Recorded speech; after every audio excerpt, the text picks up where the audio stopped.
ନିଜକୁ କରି ନଥାନ୍ତେ ହୁଏତ କୃଷ୍ଣ ଗୀତା କହି ନଥାନ୍ତେ। ଏଇ ଯୋଉ ଗୀତାର ତତ୍ତ୍ୱ ବ୍ରହ୍ମ ତତ୍ତ୍ୱ ଗୀତାର ପୃଥିବୀ ପୃଷ୍ଠରେ ଆସି ନଥାନ୍ତା। ତେଣୁ ଆମେ ଯଦି ସେମାନଙ୍କର ରିଲେସନସିପ ଦେଖିବା, ମହାଭାରତ ଯୁଦ୍ଧରେ ଦି ଜଣ ଯାକ ସଖା, କିନ୍ତୁ ସେମାନେ ଜଣେ ଶିଷ୍ୟ ଜଣେ ଗୁରୁ। ଇଟ୍ ଇଜ ନଟ୍ ଦ୍ୟାଟ୍ କି ଅର୍ଜୁନ ଯାହା ସବୁ ସେ କହିଲେ ଅର୍ଜୁନ ଜାଣିନ ବି ବହୁତ ଜ୍ଞାନୀ ଥିଲେ, ଜାଣିଥିଲେ, କିନ୍ତୁ ସେ ଯୋଉ କନଫ୍ୟୁଜନ, କ୍ଲାରିଟି ନଥିଲା, ସେ ଜ୍ଞାନରେ କ୍ଲାରିଟି ନଥିଲା ଅର୍ଜୁନଙ୍କ ପାଖରେ, ଯୋଉଟାକୁ କି ଗୁରୁ ଜଣେ କ୍ଲାରିଟି ଦେଲେ। କହିବାର ଏଇଟା ଏଇଆ ଯେ ଆମେ ଆମର ଦୈନନ୍ଦିନ ଜୀବନରେ ବି ଏଇଭଳି ପ୍ରତ୍ୟେକ ଦିନ କିଛି ନା କିଛି ଆମକୁ ଡିସିସନ ନବାକୁ ପଡୁଛି। କିଛି ଡିସିସନ ଆମେ ବହୁତ ଇଜିଲି ନେଇଯାଉଛୁ, ଆଉ କିଛି ଡିସିସନ ଆମକୁ ନବାରେ ଡିଫିକଲ୍ଟ ହଉଛି, ଯୋଉଥିରେ କି ଆମକୁ ଆଡଭାଇସ ର ଆବଶ୍ୟକତା ପଡୁଛି। ଆଡଭାଇସ ବି ବିଭିନ୍ନ ରକମର ମିଳୁଛି। ଯୋଉମାନେ ଆଡଭାଇସ ଦଉଛନ୍ତି ତାଙ୍କୁ ଆମେ ଗୁରୁ କହିପାରିବା। ସବୁ ଗୁରୁ ସମାନ ଆଡଭାଇସ ଦେବେ ବୋଲି କିଛି ନାହିଁ। ତା ଭିତରୁ ଯୋଉ ଆଡଭାଇସ ଆମକୁ ଲାଗୁଛି ଯେ ନାଇଁ ଏଇଟା ମୋ ପାଇଁ ପ୍ରଯୁଜ୍ୟ ହବ, ଆମେ ସେଇ ଜ୍ଞାନଟାକୁ ନେଇକିରି ତାକୁ ଇମ୍ପ୍ଲିମେଣ୍ଟ କରୁଛୁ। ସୋ ଗୀତାର କୁରୁକ୍ଷେତ୍ରର ପୃଷ୍ଠଭୂମି ଆମେ ଆମ ଜୀବନରେ ପ୍ରତ୍ୟେକ ଦିନ ଫେସ୍ କରୁଛୁ। ଆପଣ ସହମତି ଦେଇଥିବେ। ଆଉ ପ୍ରତ୍ୟେକ ଦିନ ଆମର ଗୀତାର ଯାହା ସେ ବ୍ରହ୍ମ ତତ୍ତ୍ୱ ଅଛି, ବ୍ରହ୍ମ ଜ୍ଞାନ ଅଛି, ତାର ଉପଯୋଗୀ ଆମର ଦୈନନ୍ଦିନ ଜୀବନରେ ଆମେ ଆପ୍ଲାଇ କରିକିରି ଆମର ଜୀବନକୁ ଶାନ୍ତି ଆଉ ସୁଖମୟ କରିପାରିବା। ତା ପାଇଁ ଆମକୁ ଗୀତା ଜ୍ଞାନର କ୍ଲାରିଟି ଦରକାର, ଅଣ୍ଡରଷ୍ଟାଣ୍ଡିଂ ଦରକାର, ଆଉ ଆପ୍ଲିକେବିଲିଟି, କୋଉଠି କୋଉ ତତ୍ତ୍ୱର ଆପ୍ଲିକେବିଲିଟି ଅଛି ଆମେ ତାକୁ ୟୁଜ କରିପାରିବା, ତାର ନିର୍ଣ୍ଣୟ ସଠିକ ଭାବେ କରିବାଟା ଆମ ପାଇଁ ଦରକାର। ଏଟା ହେଲା ଗୋଟେ ପାର୍ଟ। ସେକେଣ୍ଡ ପାର୍ଟ ହେଲା ମୁଁ ଜଣେ ମ୍ୟାନେଜମେଣ୍ଟ ପ୍ରଫେସନାଲ। ମୁଁ ଟିକେ ଗୀତାକୁ ଯେତିକି ଥର ପଢିଛି, ଯେତିକି ମୁଁ ତ ଭାବୁଛି କି ଆଜିକା ଦିନରେ ମୁଁ ପ୍ରାଇମେରୀ ଷ୍ଟେଜରେ ଅଛି ଗୀତାର। ମୁଁ LKG କି ପ୍ରାଇମେରୀ ଷ୍ଟେଜରେ ଅଛି। ମତେ ବହୁତ କିଛି ପଢିବାକୁ ପଡିବ ଆଗକୁ। ଯେତିକି ଅଳ୍ପ କିଛି ମୁଁ ବୁଝିଛି ଗୀତାକୁ, ମୁଁ ଚେଷ୍ଟା କରିଛି ସେଇଟା କେମିତି ଆମେ ମୋର ଦୈନନ୍ଦିନ ଜୀବନରେ ୟୁଟିଲାଇଜ କରିବି, ମୋ ସରାଉଣ୍ଡିଂରେ ତାକୁ କରିବି, ଲୋକଙ୍କୁ କରିବା ପାଇଁ। ଆଉ ମୋର ଷ୍ଟୁଡେଣ୍ଟ ମାନଙ୍କୁ ମୁଁ କେମିତି ସେଇଟାକୁ ଇନଫ୍ଲୁଏନ୍ସ, ମୋର ଷ୍ଟୁଡେଣ୍ଟସ ଯୋଉମାନେ ସବୁ ପର୍ଟିକୁଲାରଲି ମୁଁ କିଛି MBA କ୍ଲାसेसରେ ଭିଜିଟିଂ ଫ୍ୟାକଲ୍ଟି ହିସାବରେ ଯାଏ, ମୁଁ ଆସିବି ସେ ସବଜେକ୍ଟକୁ ସେମାନଙ୍କୁ ଇନଫ୍ଲୁଏନ୍ସ କରିବାକୁ ଚେଷ୍ଟା କରେ। ଆପଣ ଆଉ ଗୋଟେ ଜିନିଷ ଅନୁଭବ କରିଥିବେ, ମୋର ଅବଜରଭେସନ ସେଇଟା, ଆମେ ମାନେ ମୋ ବୟସର କଣ୍ଟେମ୍ପରାରୀ ଯୋଉମାନେ ଆମେ ଅଛୁ, ଆମେ ଗୀତା ପଢିବା ପାଇଁ କେତେବେଳେ ଆସୁ ଯେତେବେଳେ ଆମର କର୍ମମୟ ଜୀବନ ସରିଯାଏ, ହାତରେ ସମୟ ବହୁତ ଅଛି, ସାଙ୍ଗମାନେ ଆଧ୍ୟାତ୍ମିକ ମାର୍ଗରେ ଗଲେ ଆମେ ବି ଚାଲୁ ଯିବା। ମୋର ଯେତିକି ଇଣ୍ଟରାକ୍ସନ ମୋ ସର୍କଲରେ ମୁଁ ଯେତିକି ବୁଝିଛି, ମୁଁ ଯେତିକି ଦେଖିଛି, most of the people retirement ପରେ ହିଁ ଗୀତାକୁ କରନ୍ତି। କିଛି ଲୋକ ଆଗରୁ ବି ପଢୁଥାନ୍ତି, ବଟ୍ ତାକୁ ଏତେ ଇଣ୍ଟେନ୍ସ ଭାବରେ ପଢନ୍ତିନି। ଏନିୱେ, ଯେକୌଣସି ବୟସରେ ଗୀତା ପଢିଲେ ଗୀତାର ମହତ୍ଵ ଅଛି ଜୀବନରେ, ଗୀତାର ସବୁବେଳେ ଉପାଦେୟତା ଅଛି। ଗୀତାର ଜ୍ଞାନକୁ ବାଣ୍ଟିବା ହଉଛି ଆଜ୍ଞା ମୋ ହିସାବରେ ପୃଥିବୀର ସବୁଠାରୁ ବଡ ଦାନ ଆଉ ସବୁଠାରୁ ବଡ ପୁଣ୍ୟ। ଗୋଟେ ବି ଲୋକକୁ ଆମେ ଇନଫ୍ଲୁଏନ୍ସ କରିଦେଇ ପାରିଲେ ଗୀତା ଲାଇନରେ ଯିବା ପାଇଁ ବହୁତ ଭାଗ୍ୟ। ଏଇଟା ହେଲା ଭଗବାନଙ୍କର ଅମୃତ ବାଣୀ, ଭଗବାନଙ୍କର ଯଦି ସେଇ ତତ୍ତ୍ୱରେ କେହି ବି ତାଙ୍କ ଲାଇଫ ଜୀବନକୁ ସୁନ୍ଦର ଆଉ ସୁଖୀ କରିପାରିଲେ, ତାଠୁ ଆଉ ଭଲ କଥା। ମୋର ଅବଜେକ୍ଟିଭ ଟିକେ ମୁଁ କହିବି, ମୋର ମୁଁ ଗୋଟେ ଅବଜେକ୍ଟିଭ ସେଟ୍ କରିଛି ଯେ ଏଇ ଗୀତାର ତତ୍ତ୍ୱକୁ ମୁଁ ୟଙ୍ଗର ଜେନେରେସନ କୁ କେମିତି ନେଇପାରିବେ। ମୁଁ ଇନଭାରିଏବଲି ମୋର ଷ୍ଟୁଡେଣ୍ଟ ମାନଙ୍କୁ ପଚାରେ ଯେ ବାବୁ ତମର ଜୀବନର ଲକ୍ଷ୍ୟ କଣ? ଅନଫର୍ଚୁନେଟଲି ଆଜିର ମିସ୍ ଇନଫର୍ମେସନ ଏଜ ରେ, ମୁଁ କାହିଁ ମିସ୍ ଇନଫର୍ମେସନ ଏଜ କହିବି, because of this social media and all, ଏତେ ମିସ୍ ଇନଫର୍ମେସନ ସ୍ପ୍ରେଡ ହଉଛି, ତା ଭିତରେ ଆଧ୍ୟାତ୍ମିକ ଇନଫର୍ମେସନ ପୁରା ଲୁଚି ଯାଉଛି, ତାକୁ କେହି ଧ୍ୟାନ ଦେଉ, ପର୍ଟିକୁଲାରଲି ୟଙ୍ଗର ଜେନେରେସନ, ଟିକେ ଆର୍ଲି ଏଜେଡ ଟାଇମରେ ସେମାନଙ୍କ ମୁଣ୍ଡରେ କେମିତି ଗୀତା ବସିବ। ମୁଁ ସବୁବେଳେ ମୋର ଷ୍ଟୁଡେଣ୍ଟ ମାନଙ୍କୁ ପଚାରେ, ଯେତେବେଳେ ମୁଁ ଗୋଟେ whenever I am invited to a MBA class, ଭାଇ ତମର ଜୀବନର ଲକ୍ଷ୍ୟ କଣ? And I tell you again, 99% ଲୋକ କହିବେ ପାଠ ପଢିବି, ପଇସା କମେଇବି।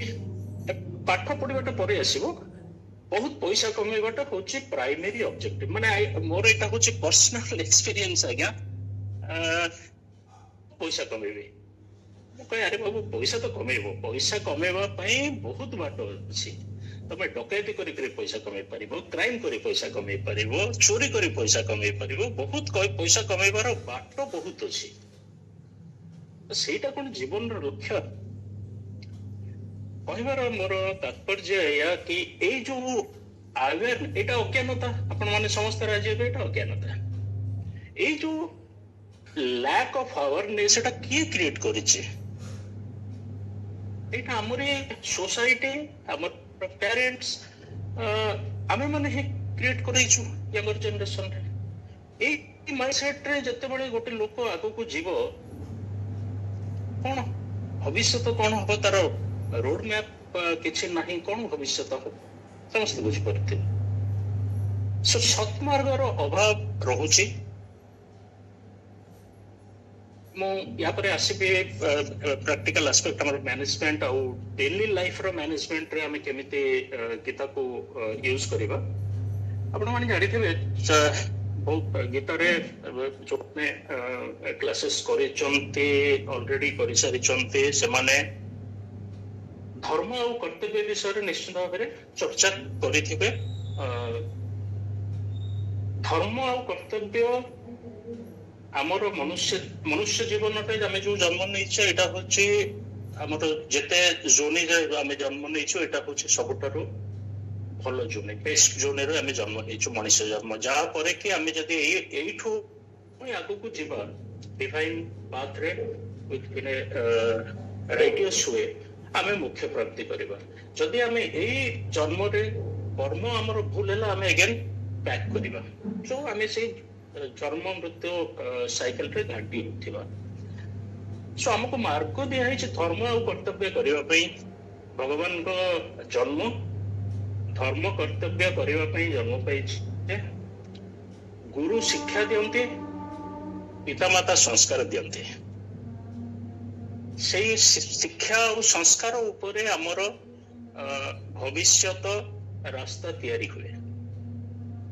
ଆଉ ନିଜର ରହିଲା ଯାହା ଉପରେ କି ଆଉ କାହାର କଣ୍ଟ୍ରୋଲ ନାହିଁ। କର୍ମ ଆମେ ନିଜେ କରିବୁ, କର୍ମ ଆମ ପାଇଁ କେହି କରିବେନି। ଆଉ ସେଇ କର୍ମ ପାଇଁ ଆମକୁ ଦରକାର କଣ? ଜ୍ଞାନ ଦରକାର। ଯୋଉ ହିସାବରେ ଆମେ ଜ୍ଞାନ ଆହରଣ କରିବୁ, ସେଇ ହିସାବରେ ଆମେ କର୍ମ କରିବୁ। ଆଉ ଗୋଟେ ଜିନିଷ ଦରକାର, କର୍ମକୁ ଭଲ ଭାବରେ କରିବା ପାଇଁ ଯୋଉଟାକୁ ଆମେ ଭକ୍ତି କହୁ। କର୍ମ ପ୍ରତି ଆମର ଯଦି ଭକ୍ତି ନ ରହିବ, ଆଉ ଜ୍ଞାନ ଆହରଣ ପ୍ରପରଲି ନ କରିବା, କର୍ମର ଫଳ ଆମକୁ ସେଇ ହିସାବରେ ମିଳିବ। ଠିକ ଅଛି, ଆମେ এই প্রসেসটাକୁ ନବା without expecting result as per Gita. କିନ୍ତୁ ଜ୍ଞାନ ଆଉ ଭକ୍ତି ଦିଟା ଯାକ ଦରକାର କର୍ମ ପାଇଁ। କର୍ତ୍ତବ୍ୟ କଣ? ଧର୍ମ ହେଇଗଲା ଆମର ଯୋଉଟା ରାଇଟିୟସ୍ ଡ୍ୟୁଟି ଆପଣ ଯାହାକୁ କହନ୍ତି, ଯୋଉଟା କି ଆମକୁ କଣ କରିବା ଉଚିତ। ରାଇଟିୟସ୍ କର୍ମ ଇଜ୍ ଧର୍ମ ମୋ ହିସାବରେ। କର୍ତ୍ତବ୍ୟ ହେଲା ସ୍ପେସିଫିକ କର୍ମ। ବାପା ହିସାବରେ କର୍ମ, पुत्र हिसाब रे कर्म, टीचर हिसाब रे कर्म, हस्बैंड हिसाब रे कर्म, ये सब है आमर कर्तव्य सोसाइटी जोटा आमर अच्छी स्वधर्म लोकधर्म। सो निज धर्म अलग, सोसाइटी धर्म अलग। सो आमर कौन जोटा को आम कहू responsibility for the society, for the self differently Gita रे डिफाइन है। आपनकर 2-3 आउ चैप्टर 18 रे ताको बहुत भलो भाव रे व्याख्या करा है गीता रे। प्रत्येक समय रे हमको अलर्ट रहबा को पड़िबो। आमे जहां भी करूछु सेटा आमे ठीक करूछु कि भूल करूछु, सेति को विस्डम हमको आसीबा पई हेले हमको गीतार ज्ञानर आवश्यकता रही है। आपण जो देखिए आम धर्म विषय कथा होचे, आमर धर्मर 5 प्रकार जो आम कहू 5 पिलर्स ऑफ धर्म, से आपंकर कौन आसो द फर्स्ट वन आसो ज्ञान। ज्ञान निहाती दरकार धर्म पे, धैर्य दरकार, आपन को प्रेम दरकार।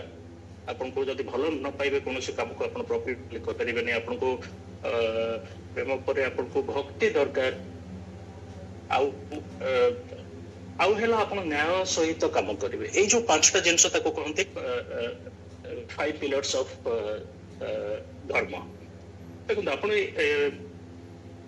सब जगह आमको भूल कम करने आउ ठीक कम करने अपॉर्चुनिटी रहिबो। से भूल कम ठीक कम को आम करबा आम ऊपर डिपेंड करे, आमर ज्ञान आरण ऊपर डिपेंड करे, आमर विजडम ऊपर डिपेंड करे।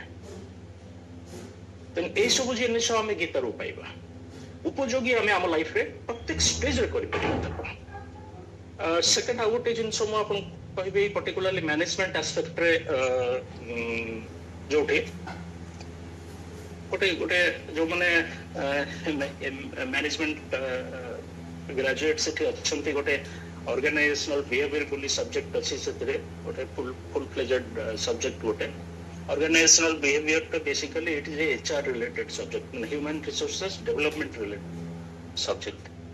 एथे गोटे मास्लोस लॉ अछि theory of X, theory X, theory Y, सेतरे से डिफाइन करिसंते जोतरे कि गीता रे भी तारो डिस्क्रिप्शन अछि। So theory X, theory Y actually जो मैंने पढ़ी थे से बेटर वे रे बुझी पारिबे। मु ट्राई चेष्टा करूची ताको सिंपलर वे रे कहबा पे। थ्योरी एक्स हला आपनकर इंट्रिंसिक क्वालिटी गोटे लोकर हम काम करिबिने, आलस्य किए करबो देखिबा, एटा भी सत कथा। सेति के मोटिवेशन न आसला पर्यंत आपण काम करिबेनी। गोटे सरकारी ऑफिस रे आपण जेबे गोटे लोक सेठी ऑफिसर हो कि कौन सी लेवल रे हो, आपण फील करिवे माने से सेठी काम करूची, से सेठी दरमा पाउची जेहेतु तार नाटी पेरोल रे अछि। एक्स्ट्रा काम करिवा पई तांको लांच दरकार, लांचटा होची इंसेंटिव। सो थ्योरी एक्स हला काम न करिवा, थ्योरी वाई हला आपण मोटिवेशन दरकार काम करिया पे। मु गोटे सिंपल एग्जांपल आपन को दिले से भली हमर प्रत्येक जगह आपण आजिकली पिला पाठ पढ़िबा पई भी बापा मां के संगे बार्गेन करूछन। आमे एठी डिस्कस करूचे मोटिवेशन रो कथा। से जो मोटिवेशन आमे सेल्फ मोटिवेटेड केमिति हे परिबा। मैनेजमेंट रे अच्छे गोटे से ऑर्गेनाइजेशनल बिहेवियर रे आपनकर सेल्फ मोटिवेशन एंड आउट होचे आपनकर group motivation. So group dynamics अपन केमते ग्रुप मोटिवेट, सो यार भी रिलेशनशिप गीता रे बहुत अछि। एग्जांपल संगे रे कहले आपण बुझी परिबे आगु को जाइकरी। ए जो थ्योरी एक्स थ्योरी ए कहबार रीजन हला जे एटा हला हमर जोटा प्रकृति आम भितर सेटा डेभलप करे। प्रोक्रास्टिनेशन आम भितर ऑटोमेटिक आसी जाय। This is the negative emotions, it is a psychological factor. So जोटा कि हुए आमे आमे नेचुरली जदि जह किए काम को जीव एई टाइप रे जिनिस ସେଇଠି ଆମେ ସେଲ୍ଫ ମୋଟିଭେଟେଡ ପିଲାକୁ କେମିତି କରେଇବା ଏଥିରେ ଆପଣଙ୍କର ପିତାମାତାଙ୍କର ଗୁରୁଙ୍କର ରହୁଛି ରୋଲ ସେଲ୍ଫ ମୋଟିଭେସନ କରିବା ପାଇଁ ସେମାନଙ୍କୁ ଆବଶ୍ୟକତା ମୋ ପିଲାଙ୍କ ପାଇଁ କହୁଛି ସେଇ ଲେଭେଲରୁ ଆମର ଗୀତାର ଉପାଦେୟତା ଆରମ୍ଭ ହବ ଯାହାକୁ କି ଆମେ ଟେକ୍ ଅପ୍ କରିବା ଅପ୍ ଟୁ ଆମର ଗ୍ରୋନ୍ ଅପ୍ ଷ୍ଟେଜ ପର୍ଯ୍ୟନ୍ତ ମତେ ଟିକେ ସମୟ ପାଇଁ ବି ଧ୍ୟାନ ଦେବାକୁ ପଡିବ କାହିଁକି ନା ମତେ ସୁଯୋଗ୍ୟ କହିଛି 40 ମିନିଟ୍ 45 ମିନିଟ୍ ଭିତରେ ମ୍ୟାକ୍ସିମମ୍ ସାରିବି ତେଣୁ ମୁଁ ଟିକେ ହୁଏତ ଜଲ୍ଦିରେ କହିବି ଦୁଇଟା ଜିନିଷ କଭର କରିବାର ଅଛି ସାଇକୋଲୋଜି ଆସ୍ପେକ୍ଟଟା ବି ଅଛି କହିବି ଟିକେ ତେଣୁ ଏଇଟାକୁ ମୁଁ ମ୍ୟାନେଜମେଣ୍ଟରେ ଏଟାକୁ ଏଥିରେ ରୋଲ ରହୁଛି ଗୁରୁଙ୍କର ଆଉ ପରମ୍ପରାକୁ ପିଲାମାନଙ୍କର ମୋଟିଭେସନ ଆଣିବା ପାଇଁ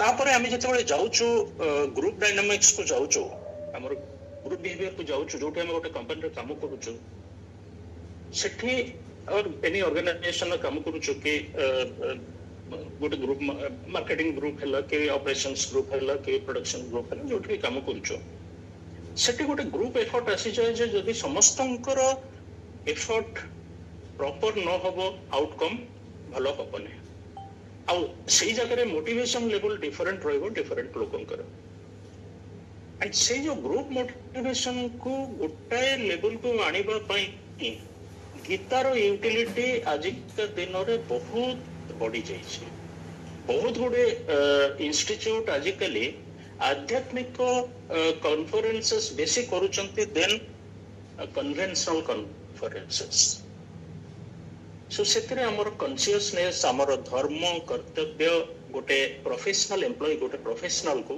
ତାର ୟଙ୍ଗ ଟାଇମରେ ଏଇ ଧର୍ମ କର୍ତ୍ତବ୍ୟ ବିଷୟରେ ସେମିନାର୍ସ ମାଧ୍ୟମରେ ସେମାନଙ୍କୁ ଦିଆଯାଉଛି କେମିତି ଡେ ଟୁ ଡେ ଲାଇଫରେ ସେଟାକୁ ୟୁଜ କରିବେ ବହୁତ ଗୁଡେ ଜାଗାରେ ମୁଁ ବି ଦେଖିଛି ମୁଁ ବି ଯୋଉ କମ୍ପାନୀରେ ଥିଲି ଓଡିଶାରେ ବମ୍ବେରୁ ପଳେଇ ଆସିବା ପରେ ମୁଁ ଇନଫା କମ୍ପାନୀରେ ଥିଲି ଓଡିଶାରେ ମୁଁ ବି ଚେଷ୍ଟା କରିଛି ସେଇ ଟାଇପର କିଛି କାମ କରିବା ପାଇଁ ସୋ ଗ୍ରୁପକୁ ନେଇକିରି ଯିବାଟା difficult କିନ୍ତୁ it is a continuous process ଆପଣ ଯଦି ସେଥିରେ ନେଇକିରି ଯିବେ ଦେଖିବେ corruption level will come down productivity ଆପଣଙ୍କର ବହୁତ ବଢିଯିବ ଯେତେବେଳେ ଆମେ ଆଜି ଗ୍ରୁପ ସମସ୍ତେ ଜାଣିପାରିବେ ଯେ ମୋର ଆକ୍ଚୁଆଲି ମୋ ଜନ୍ମ କଣ ପାଇଁ ମୋର କର୍ମ କଣ ମୋର କର୍ତ୍ତବ୍ୟ କଣ ମୋର ଇଏ କଣ ଯେତେବେଳେ ବୁଝିପାରିବେ ତାଙ୍କର ଦେଖିବେ ସେଲ୍ଫ ମୋଟିଭେସନ ଅଟୋମେଟିକ ଆସିବ ଏଇ ଯୋଉ ନିଷ୍ଠା ଆମକୁ ବାରମ୍ବାର ଏମାନଙ୍କ ମୁଣ୍ଡରେ ପୁରେଇବାକୁ ପଡିବ ଏମାନଙ୍କୁ ଗପ ଥ୍ରୁରେ ହଉ ସେମିନାର ଥ୍ରୁରେ ହଉ ଏମାନଙ୍କୁ ଇନଭଲ୍ଭ କରାଇବାକୁ ପଡିବ ଆପଣ ଗୋଟେ ଏକ୍ସାମ୍ପଲ ଦେଖନ୍ତୁ ଏଇ ଗୀତା କ୍ଲାସରେ ବସିଲା ପରେ ଆମ ଲାଇଫରେ ଗୋଟେ ଡିସିପ୍ଲିନରେ ଆମେ ଚାଲୁଛେ ସକାଳ ହେଲା ଉଠିଲେ ଆମର ନିତ୍ୟକର୍ମ ସାରିକିରି 7ଟାରେ ଗୀତା କ୍ଲାସରେ ବସିଥିଲେ ଆମ ଦିନର ଆରମ୍ଭଟା ଗୋଟେ ଆଧ୍ୟାତ୍ମିକ ପଜିଟିଭ ୱେରେ ହେଲା ସେଦିନ ଯାହା ବି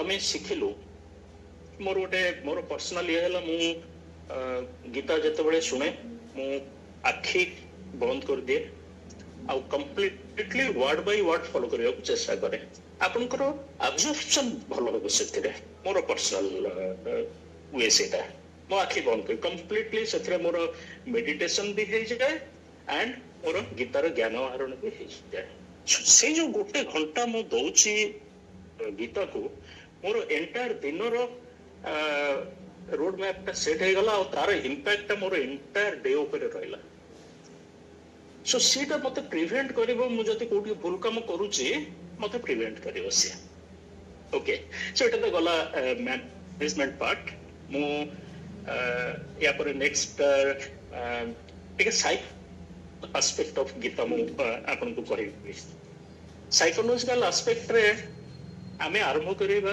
ମୋର ଯେତିକି ଅଣ୍ଡରଷ୍ଟାଣ୍ଡିଂ ମୁଁ ଯେତିକି ତାକୁ ବୁଝିଛି ଆଉ ଚେଷ୍ଟା କରିଛି ତାକୁ ଇଣ୍ଟିଗ୍ରେଟ କରିବା ପାଇଁ ଗୀତା ହଉଛି ଏକାଧାରରେ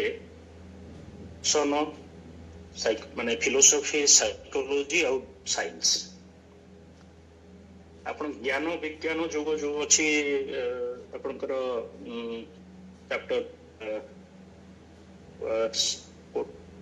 ଏକ୍ଜାକ୍ଟଲି ମନେ ପଡୁନି, ମୁଁ ଟିକେ କନଫର୍ମ ନୁହେଁ। ଜ୍ଞାନ ବିଜ୍ଞାନ ଯୋଗରେ ଆପଣ ବିସ୍ତୃତ ଭାବରେ ସେଟା ଡେସ୍କ୍ରାଇବ କରାହେଇଛି ଯେ ଜ୍ଞାନ ଖାଲି ଜ୍ଞାନ ଆହରଣ ୟୁଜ ନାହିଁ, ସେଟା ଜ୍ଞାନ ହେଇକି ରହିଯିବ, ମେ ବି ଆପଣଙ୍କ ସାର୍ଟିଫିକେଟ ହେଇକି ସେ ରହିଲା ଇଏରେ। ଜ୍ଞାନର ଉପଯୋଗ ଯେ ପର୍ଯ୍ୟନ୍ତ ନ ହେଇଛି ବିଜ୍ଞାନର ସୃଷ୍ଟି ହବନି। ଏସବୁ ଜିନିଷ ଗୀତାରୁ ଯାଇଛି। ଆମର ଯଦି ଏତେ ଆମେ ଡେଭଲପ କରୁଛୁ ତାର କନସେପ୍ଟ ହଉଛି ଗୀତା। ଜ୍ଞାନର ଆମେ ଯୋଉଠି ଉପଯୋଗ କରୁଛୁ ସେଇ ଜାଗାରେ ବିଜ୍ଞାନର ସୃଷ୍ଟି ହଉଛି। ଆପଣ ନିଅନ୍ତୁ example big bang theory. Big bang ଥିଓରିର କନସେପ୍ଟ ଆପଣଙ୍କର ପରମାତ୍ମା ଆତ୍ମା କନସେପ୍ଟରୁ ହିଁ ଆରମ୍ଭ ହେଇଛି। ବିଗ ବ୍ୟାଙ୍ଗ ଥିଓରି ଆଜିକା ଦିନରେ ଇନକମ୍ପ୍ଲିଟ। କାହିଁକି ନା ତା ଆଗକୁ ଆଉ କିଛି ଚାଲିଛି ରିସର୍ଚ୍ଚ ତା ଉପରେ, କିନ୍ତୁ ତା ଆଗକୁ ଆଉ ସେମାନେ ପହଞ୍ଚି ପାରୁନାହାନ୍ତି। ସେଇଠି ସେମାନେ ଭଗବାନଙ୍କ ପାଖରେ ହାତ ଟେକି ଦେଇଛନ୍ତି ଯେ ନାଇଁ ତାପରେ ଯୋଉ ଜିନିଷ ସେଟା ଭଗବାନଙ୍କ ପାଇଁ ଅଛି। ସେମିତି ଆପଣଙ୍କର ଗୋଟେ ଜଣେ ୱାର୍ଲଡ ହିଷ୍ଟୋରିଆନ ଅଛନ୍ତି ୟୁଭାଲ ନୋହା ହାରାରି, ଯେ ବହୁତ ଗୁଡେ ବହି ଲେଖିଛନ୍ତି Sapiens, homo Deutsche, 21 lessons from 21st century। ତାଙ୍କର ଯେ 21 lessons from 21st century ସେଥିରେ ଗୋଟେ ଅଛି ଗଡ ଭଗବାନଙ୍କ ଉପରେ ଗୋଟେ ସବଜେକ୍ଟ ଅଛି। ସୋ ହିଷ୍ଟୋରିଆନ୍ସ ନର୍ମାଲି ହିଷ୍ଟ୍ରି ଉପରେ ବିଲିଭ କରନ୍ତି, ଭଗବାନଙ୍କ ଉପରେ ଟିକେ କମ ବିଲିଭ କରନ୍ତି। ବଟ ସେଥିରେ ସେ ଲେଖିଛନ୍ତି ଯେ ଯୋଉଠି ବିଜ୍ଞାନ ସରିଯାଏ ସେଇଠି ଭଗବାନ ଆସନ୍ତି। ସେ ଭଲ ଭାବରେ ବ୍ୟାଖ୍ୟା କରିଛନ୍ତି ସେଇଠି। ବହୁତ ଭଲ ବୁକଟେ, ଯେ କେବେ ମୌକା ପାଇବେ ପଢିପାରନ୍ତି ସେ ବହିଟା, ବହୁତ କିଛି ତା ଦେହରୁ ଇନଫର୍ମେସନ ମିଳିବ। ଓକେ, ସୋ ଆପଣଙ୍କର ଆମେ ଆମେ ଆମେ ସାଇକୋଲୋଜି ଆସ୍ପେକ୍ଟଟା ଯଦି ଦେଖିବା ଗୀତାର ଆଉ ସାଇକୋଲୋଜିର ଇଣ୍ଟରକନେକ୍ଟେଡନେସ୍, ମୁଁ ତାକୁ ଏଇ ହିସାବରେ କହିବି। ଆମେ ଏତେ ଇଲେକ୍ଟ୍ରୋନିକ୍ସ ଗ୍ୟାଡଗେଟ୍ ସବୁ ବନିଛେ, ଆଇପ୍ୟାଡ, ଫୋନ, କମ୍ପ୍ୟୁଟର, ଓଭନ। ତାପରେ ଏଇଠି ଇଲେକ୍ଟ୍ରୋନିକ ଗ୍ୟାଡଗେଟରେ ଗୋଟେ ୟୁଜର ମାନୁଆଲ ଆସେ। ଆପଣ ସେ ୟୁଜର ମାନୁଆଲ ନ ପଢିଲେ ଆପଣ ସେ ଗ୍ୟାଡଗେଟକୁ ୟୁଜ କରିପାରିବେନି। ଆଉ ଭଗବାନ ଯୋଉ ଗ୍ୟାଡଗେଟଟା ବନେଇଛନ୍ତି ଆମର ମନୁଷ୍ୟର ମସ୍ତିଷ୍କ, ତାର ୟୁଜର ମାନୁଆଲ ହେଲା ଆଜ୍ଞା ଭଗବତ ଗୀତା। ଆପଣ ଯଦି ଭଗବତ ଗୀତାକୁ ନ ପଢିବେ, ହୃଦୟଙ୍ଗମ ନ କରିବେ, ନ ବୁଝିବେ, ଆପ୍ଲାଏ ନ କରିବେ, ଏଇ ଯୋଉ ଆମର ମାଇଣ୍ଡ, ମନ, ଚିତ୍ତ, ତାକୁ ଆପଣ କଣ୍ଟ୍ରୋଲ କରିପାରିବେ ନାହିଁ। ବହୁତ ଜାଗାରେ ଅଛି ଆମେ କହୁ ଆମର ନିଜର ଶତ୍ରୁ ଆମେ ନିଜେ, ଆମର ମନ। ଅନକଣ୍ଟ୍ରୋଲ୍ଡ ମନ ଅଛି ଆମର ସବୁଠାରୁ ପରମ ଶତ୍ରୁ। ଭାବୁଛି ସମସ୍ତେ ଆକ୍ସେପ୍ଟ କରିବେ। ଗୀତାରେ ଗୋଟେ ଷଡ଼ରିପୁ ଉପରେ ଆମେ ବହୁତ ଜାଗାରେ ଚର୍ଚ୍ଚା ହେଇଛି। ପର୍ଟିକୁଲାରଲି ଆପଣଙ୍କର ଚାପ୍ଟର 16ରେ ଯୋଉଟା ହଉଛି ଆପଣଙ୍କର ଦୈବ ସୌରଭ ସମ୍ପଦ ବିଭାଗ ଯୋଗ, ସେଥିରେ ସେମାନେ ବହୁତ ଭଲ ଭାବରେ ତାକୁ ବ୍ୟାଖ୍ୟା କରିଛନ୍ତି ଶ୍ରୀକୃଷ୍ଣ। ଆମର ଷଡ଼ରିପୁ ଭିତରେ କଣ କଣ ଆସୁଛି, ମୁଁ ଏଇଟା ଯୋଉଟା କହୁଛି that is purely psychological। ଆମେ ସାଇକୋଲୋଜିର ଷ୍ଟୁଡେଣ୍ଟ ମାନେ ତାକୁ ପଢନ୍ତି, ଆପ୍ଲାଏଡ ସାଇକୋଲୋଜିର ଷ୍ଟୁଡେଣ୍ଟ ମାନେ। ତାର କନେକ୍ଟେଡନେସ୍ ଗୀତାରେ କେମିତି ଅଛି? ଆମର ଷଡ଼ରିପୁ ହେଲା 6ଟା ଜିନିଷ। ଆପଣଙ୍କର ହେଲା କାମ, କ୍ରୋଧ, ଲୋଭ, ମୋହ, ଅହଙ୍କାର, ଆଉ ଲାଷ୍ଟରେ ହେଲା ଆପଣଙ୍କର ଈର୍ଷା। ଯୋଉଥିରୁ ପ୍ରଥମ 3ଟା ଆପଣଙ୍କର ହେଲା କାମ, କ୍ରୋଧ ଆଉ ଲୋଭ, କହନ୍ତି ତ ହେଲ୍, ନର୍କକୁ 3ଟି ରାସ୍ତା। ଆପଣଙ୍କର କାମନା ନିଅନ୍ତୁ, ଯାହାକୁ ଆମେ ଲଷ୍ଟ କହୁ ଇଂଲିଶରେ, ଆଙ୍ଗର ନିଅନ୍ତୁ, ଲୋଭ ନିଅନ୍ତୁ। This are all psychological traits of a human being. ଏଇଟା କେମିତି ହୁଏ? ଆପଣଙ୍କର ଏଇଟା ଗୋଟେ ଆପଣଙ୍କର ହଉଛି କମ୍ପ୍ଲିକେଟେଡ। ଆପଣଙ୍କର ଏଇଟା ଆରମ୍ଭ ହୁଏ କୋଉଠୁ? ଆପଣ କହିପାରନ୍ତି କାମନାରୁ ଆରମ୍ଭ ହୁଏ, କାହିଁକିନା ହ୍ୟୁମାନ୍ ବିଙ୍ଗ ନିଶ୍ଚିନ୍ତ ଭାବରେ କାମନା ରହିବ ମନରେ। ବଟ୍ ମୋର ସାଇକୋଲୋଜିକାଲ ଆନାଲିସିସ୍ ହିସାବରେ ଏଇଟା ଆକ୍ଚୁଆଲି ଆରମ୍ଭ ହୁଏ ଈର୍ଷାରୁ। ଈର୍ଷାରୁ କେମିତି ଆରମ୍ଭ ହୁଏ? ଆମେ ସବୁବେଳେ କମ୍ପେୟାର କରୁ ଅନ୍ୟ ସାଙ୍ଗରେ। କଥା ମୁଁ କହୁଛି, ଆମେ ସବୁ କମ୍ପେୟାର କରୁ ଅନ୍ୟ ସାଙ୍ଗରେ। ତା ଘରେ କାର ଅଛି, ତାର ଏଇ ମଡେଲରେ କାର ଅଛି, ମୋର କମ ଦାମିଆ କାର ଅଛି। ତା ଘରେ ଟିଭି ଅଛି, ମୋ ଘରେ ଟିଭି ଟା ଟିକେ କମ ଛୋଟ ଟିଭି ଅଛି, ଏଇ ଟାଇପର। ବଟ୍ ସେଇ ଯୋଉ ଈର୍ଷାର ତାର ପଜିଟିଭ ଆସ୍ପେକ୍ଟ ବି ଅଛି, ଆଉ ମୋଟିଭେସନ ବି ସେଇଥିରୁ ଆସିପାରିବ, କିନ୍ତୁ ଆସେନି। ଈର୍ଷାରୁ ହିଁ ଆମର କାମନା ଜାଗ୍ରତ ହୁଏ। ଆମେ ଯାହା ପାଖରେ ନାହିଁ ଆମେ ତାକୁ ଆକ୍ୱାର କରିବା ପାଇଁ ଚେଷ୍ଟା କରୁ, ଆଉ ଚେଷ୍ଟା ସଫଳ ହେଲେ ଆକ୍ୱାର ବି ହୁଏ। ଆପଣଙ୍କର ସେଇ ଜାଗାରେ କଣ ହୁଏ, ଯେତେବେଳେ କାମନା ଚରିତାର୍ଥ ହେଇଯାଏ, ତା ଦେହରୁ ଆପଣଙ୍କର ଧୀରେ ଧୀରେ ଲୋଭ କ୍ରିଏଟ ହୁଏ। ସେ ଯୋଉ ଲୋଭ କ୍ରିଏଟ ହୁଏ, ସେ ଲୋଭରେ ଆପଣ ଅଧିକା ସେଇ ଭୁଲ କାମ କରିଚାଲନ୍ତି। କାମନା ବଢି ଚାଲେ, ତା ସାଙ୍ଗରେ ଲୋଭ ବି ବଢି ଚାଲେ। ସେ ଯୋଉ ଲୋଭ ବଢି ଚାଲେ, ଆମେ ଅଧିକା ଭୁଲ କାମ କରିକି କେମିତି ଆମେ ପଇସା ବହୁତ କମେଇବା, ତା ପାଇଁ ଆମେ ବିଭିନ୍ନ ଉପାୟ ଅବଲମ୍ବନ କରିକିରି ପଇସା କମେଇବା ଚକ୍କରରେ ମାଡି ଚାଲୁ। ଲୋଭ ପାଇଁ ହୁଏ ସେଟା।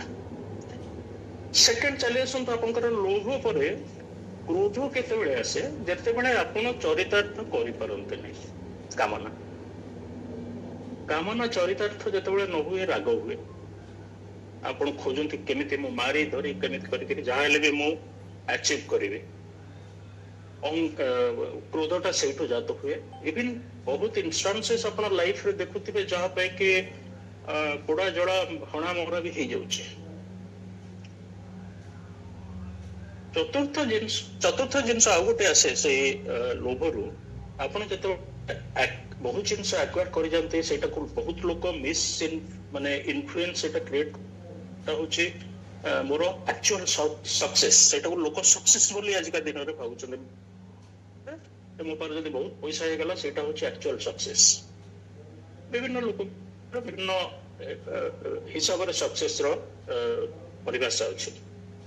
ଯେତେବେଳେ ଆପଣଙ୍କ ପାଖରେ ବହୁତ କିଛି ପଇସା ହେଇଯାଏ, ସେତେବେଳେ ଅହଙ୍କାରର ଜନ୍ମ ହୁଏ ଯେ ମୁଁ ସବୁଠୁ ଧନୀ ଲୋକ, ମୁଁ ସବୁଠୁ ହ୍ୟାଣ୍ଡସମ୍ ଲୋକ, ମୁଁ ସବୁଠାରୁ କ୍ୱାଲିଫାଇଡ ଲୋକ, ମୁଁ ସବୁ ନଲେଜେବଲ ଲୋକ। ଏଇ ଯୋଉ ଅହଙ୍କାର ହୁଏ, ସେ ଅହଙ୍କାରରୁ ବି ଏଗେନ୍ ଆପଣଙ୍କର ଆରମ୍ଭ ହୁଏ କ୍ରୋଧର ଉତ୍ପତ୍ତି ହୁଏ।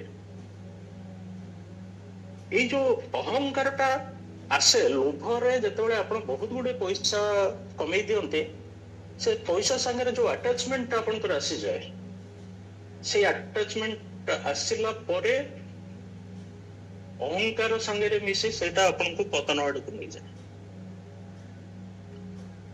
ସେଥିପାଇଁ ଆପଣଙ୍କର କୋଉଥିରେ ଗୀତାରେ ଭଗବାନ ଯେ ଆପଣଙ୍କୁ 3 gates of hell, ନରକକୁ 3ଟି ରାସ୍ତା ହେଲା କାମ, କ୍ରୋଧ, ଲୋଭ, ଆଣ୍ଡ ତାପରେ ବାକି 3ଟା ଜିନିଷ ଅଟୋମେଟିକ ହବ। ମୁଁ ତାକୁ ଟିକେ ସାଇକୋଲୋଜିକାଲି ଉଲଟା ଇଏ କରିଛି ହିସାବରେ, ମେ ବି ଠିକ ଅଛି, କିନ୍ତୁ ମୋ ହିସାବରେ ଆକ୍ଚୁଆଲି ଏଇଟା ଆରମ୍ଭ ହୁଏ ଈର୍ଷାରୁ। ଈର୍ଷା ଇଜ ଏ ସବଜେକ୍ଟ ଯୋଉଥିରେ କି ମାନେ ଭଲ୍ୟୁମ୍ସ କହିଲେ ବି ସରିବନି। ଈର୍ଷାର ଉତ୍ପତ୍ତି ଇଣ୍ଟ୍ରିନସିକ ବୋଲି ବହୁତ କିଛି ସାଇଣ୍ଟିଷ୍ଟ କହନ୍ତି। ଜନ୍ମ ସାଙ୍ଗରେ ଆମର ହେଇକରି ଜନ୍ମ ସହିତ ଆମେ ସେଟା ପାଇଥାଉ, ସେଟା କ୍ରିଏଟ ବି ହେଇଥାଏ। ଆଉ ବହୁତ ଜାଗାରେ ବାପା ମାଙ୍କର, ପ୍ୟାରେଣ୍ଟସଙ୍କର, ଗୁରୁଙ୍କର ବି କଣ୍ଟ୍ରିବ୍ୟୁସନ ଅଛି। ବାପା ମା ଯଦି ସେଇ ଜିନିଷଟାକୁ ପ୍ରପର ଟାଇମରେ କଣ୍ଟ୍ରୋଲ ନ କରିବେ, ସେଟା ବଡ ଅସୁବିଧା ହୁଏ ଲଙ୍ଗ ରନରେ ଯାଇକି। ମୁଁ ଗୋଟେ ଛୋଟ ଏକ୍ସାମ୍ପଲ ଦଉଛି, ମୁଁ କାଲି ସୁଯୋଗ ସହିତ ସେଟା ବି ସେୟାର କରୁଥିଲି। ଆପଣ ମାନେ ମାର୍କ କରିଥିବେ, ଯେତେବେଳେ ଆମେ ମାନେ ସ୍କୁଲରେ ପଢୁଥିଲୁ, କଲେଜରେ ପଢୁଥିଲୁ, ମୁଁ ତ ଆগে ଏତେ ଭଲ ଛାତ୍ର ନଥିଲି। ମୁଁ ମାଟ୍ରିକ ସେକେଣ୍ଡ ଡିଭିଜନରେ ପାସ୍ କରିଛି, ବହୁତ ଭଲ ଛାତ୍ର ନଥିଲି ମୁଁ। କିନ୍ତୁ ମୁଁ ଏଇଟା ଅବଜର୍ଭ କରିଛି, ଲାଟର ଷ୍ଟେଜରେ ରିୟଲାଇଜ କଲି କିଛି ପିଲା ଥାନ୍ତି ଯୋଉମାନେ बहुत भल पढ़ते किसी एवरेज था आउ किसी भल न पढ़ा पिला था गोटे जिन जोटा मैं एनालिसिस कर जो पढ़ा को पिला जो मैंने भल पाठ पढ़ते इनवायरेबली आप देखिए in most of the scenario रे they don't say their knowledge से माने नॉलेज को अन्य पिलांक संगे शेयर करती नहीं तांको कॉपी बुक शेयर करते नहीं तांको नॉलेज के जदि किसी पचारिला ताको भूल बाटे नहीं जिवे ए जिंसटा कोन पई हुए आपण चिंता करंतो इट दिस लाइफ आम लाइफ रे सेटा हेछि आम पिलावान लाइफ रे सेटा हबो आमी ताको कंट्रोल करि परिबा से जो इच्छा कोन पई हुए ज्ञान बांटिले ज्ञान बढ़े आमे गीतारे करूचे आमे जति ज्ञान को बांटिबा से ज्ञानटा बढ़िबो किंतु आमे को न बांटिबा ज्ञान तो कमी जीवन गोटे लोक ज्ञान आहरण रु वंचित हबा ए जो जिंस हमर पेरेंट्स हिसाब रे आमे पिला मान को मुंड रे पुरो जे तू भलो पिला तू का को तोर पाठ बतेइबुनी दबुनी एटा उचित की चिंतन करी उचित हम मानकर हमर भी लाइफ रे आमे से जिंस फेस करिवो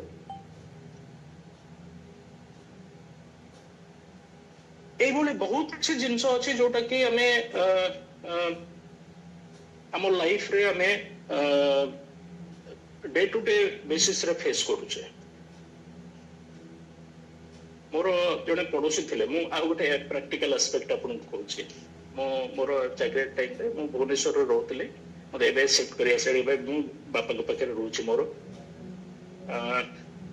मतलब भुवनेश्वर रे रहतले मोर जने पड़ोसी थिले जे कि हमर इलेक्ट्रिसिटी डिपार्टमेंट रे जने बहुत बड़ ऑफिसर थिले हठात दिने तांका घरे गोटे झगड़ा स्वामी स्त्री बहुत झगड़ा पाटितुंड जोर हेले नेचुरली टिके काने रे पड़िले आमे टिके कहू भाई कोन तंगर हे होला डर भी लागे काले रुडी हेले कि कोन हेले तो पड़ोसी हिसाब रे किसी कर्तव्य भी अछि हमर तांको टिके अच्छा डायरेक्टली पचारिबा गोटे टिकेट सेटा जाई कि काई पाठी करछो बोले सेटा भी गोटे प्रॉब्लम बुझिले कोन से बाबू रिटायर कर जाइथिले तांकर सहधर्मिणी जे गोटे लोगर एग्जांपल दोचे से टीवी रे गोटे न्यूज आसला गोटे विजिलेंस डिपार्टमेंट गोटे करप्ट अधिकारी को धरिथिले जा घर कोटी कोटी टका बारथिलो स्त्री कर अभियोग जे ता स्वामी नेकमा करप्शन करथने पिला माने कोन शिखिले सो हमर पिला मानकर मार्गदर्शन हेलु आमे बापा माई हिसाब रे तापर गुरु शिक्षा देवे तांको एई बड़ी जगह रे हमर गीतार उपाय आमे जदि गीता न पढ़िथिबा आमे कोन शिखेबा और गीतार आमे जो समय रे भी पढ़िबा दरकार से समय को मिस कर जाइछे मो क्षेत्र मिस कर जाइछे मो फील करछ बहुत आगुरु गीता पढ़िबार थिला मोर बट जाऊ माने विलंब हेले भी गीता समुद्र रे मो डुबकी लगे करी निजको धन्य मन करबा सह मु माने what is the purpose of my life मु एबे बुझिबा को चेष्टा करूछि एई भली तो बहुत किछि प्रैक्टिकल एस्पेक्ट्स रे ही परबा समय अभाव रे तो सब किछि डिस्कस हेबनी फिलोसॉफी रे एते जिनिस भरपूर हेकरी अछि मु रिसेंटली पढुतली सुजोग के आ 2 मिनिट अलाउ करिवे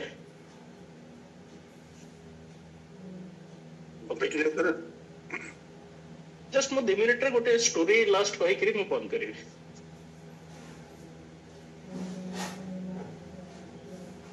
सो हमें आपण इंटरेक्ट करथिबे गोटे गीता रे हमें पढिचे श्रेयस एंड प्रेयस ता गीता रे भी डिस्कशन अछि आपनकर कथोपनिषद रे सेटा को सूर्याकार रे भी हुआ जाय आपनकर श्रेयस और प्रेयस रे मो जो को कहले सो सेटा केमिति हमर long term and short term goal रे हेल्प करे सेटा तार अर्थटा श्रेयस और प्रेयस रे बुझा जाय छै प्रेयस मींस इट इज द हमर जोटा इमीडिएट हमको दे आमे ता पछरे दौड़ू से सब जिनस पछरे दौड़ू जोते के सडर रोल बहुत अच्छी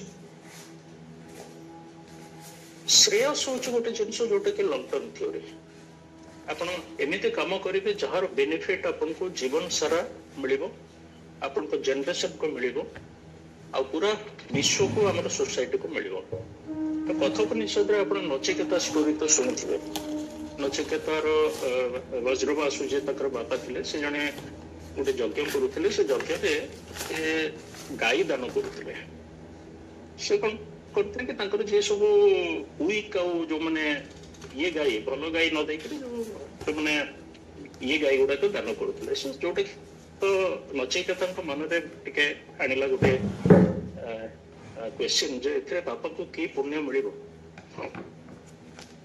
तापर से जाइकरी वज्रवासु बापा को कहले कहले बापा तमे मते काहा को दबो बापा रागी जाई तो कहले बापा रागी जाई ताको कहले कहले मु तते जमु को देबे नचिकेता से जिनसड़ बहुत सीरियसली नेले सीरियसली नहीं करी से चलिले जम्मू पाक बहुत दिन ट्रैवल कला पर से सब जम्मूपुरी पहुंचे जम्मूपुरी रे तांको 3 दिन अपेक्षा करी पड़ेला जम्मू के संगे साक्षात करिया जम्मू भी बहुत खुशी लक्ष्य अप्या से जम्मू को पई देखे जम्मू जते बळे देखा देले तांको से एते खुशी होले कहले बाबू मु तमरो दृढ़ता और तमरो डेडिकेशन और तोर भक्ति प्रेम बहुत खुशी तमे 3 दिन अपेक्षा करिछु मु तुमको 3टी बर दबाको चाहूचे तो से बर मागिले जम नचिकेता मो बापा को केमिति शांति मिलिबो से गोटे यज्ञ करूछंती से यज्ञ रे केमिति तांको शांति मिलिबो सेटा करंतो सेकंड बर से मागिले से जो यज्ञ करूछंती से यज्ञ रो बेनिफिट इंडिविजुअल को न मिली केमिति सारा विश्व को मिलिबो सेटा करंतो तृतीय पर मागिले ये दुटा को जमा प्रदान कले बर आ इफेक्टिव है तृतीय बर मागिले मृत्यु पर रहस्य कौन जो क्वेश्चन को इवन मृत्युर देवता भी टिके पछेला कहीं से गोटे रहस्य जोटा कि रहस्यटा को समस्त को दबा को बोधे जम फिल कले सब पछेले कहले तुम आउ कि माग तुमको राज्य धन संपत्ति जहाँ मागे मुझे देवी यहाँ छाड़ बट नचिकेता दृढ़तार सहित कहले ना मत यहाँ ही दरकार तो सेठी एते दृढ़तार एते परसिवरेंस रे से रहिले जे जमता को लेनी फाइनली देले रंग शिक्षा देले तांगर गुरु हे कि तको शिक्षा देले पर कहि पर राष्ट्रपति हम जो श्रेयस प्रेयस हमर कर्तव्य एटा शॉर्ट टर्म गोल को छाड़ी हमें केमिति लॉन्ग टर्म को पाई प्लानिंग करिबा कर्म करिबा जोटा के सारा विश्व को हम सोसाइटी को समस्त को बेनिफिट हबो एथि सहित मो एठी आज कंक्लूड करिबी बहुत बहुत धन्यवाद सुजोग देथिबारु आजिरो व्यास मंच रे मो ऋणी रही आ मु कंटिन्यू तो करूची क्लास रे करिबी समस्त साधक साधिका मानक संगे रे बहुत किछि करबा पई मोर प्रचेष्टा रहइबो धन्यवाद।